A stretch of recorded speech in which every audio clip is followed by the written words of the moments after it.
एक ही कहला मोरा करताई भैया हो, बहिनी के कबो ना भूलैहा हो।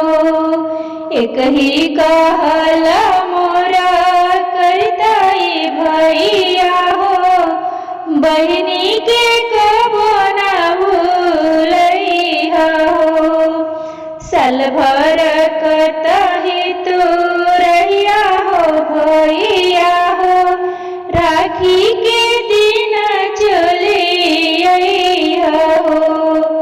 साल भर कतही तू रहिया हो भैया हो, राखी के दिन चली अइहा हो।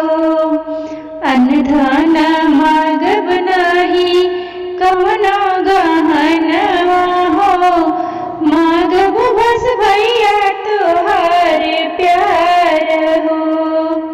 अन्न धन मांगब नाही कवनो गहनवा हो, मांगब बस भैया तोहार प्यार हो। बड़ी भाग्यशाली होली बहिन उ भैया हो, मिल जेकरा भैया के दुलार हो।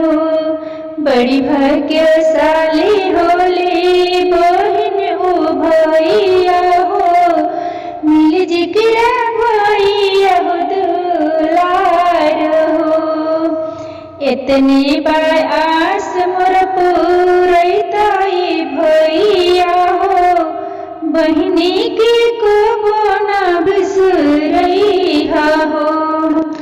इतनी बा आस मोर पूरैहा हो भैया हो, बहिनी के कबो ना बिसरैहा हो। बहिनी के कबो ना बिसरैहा हो, राखी के दिन चली अइहा हो।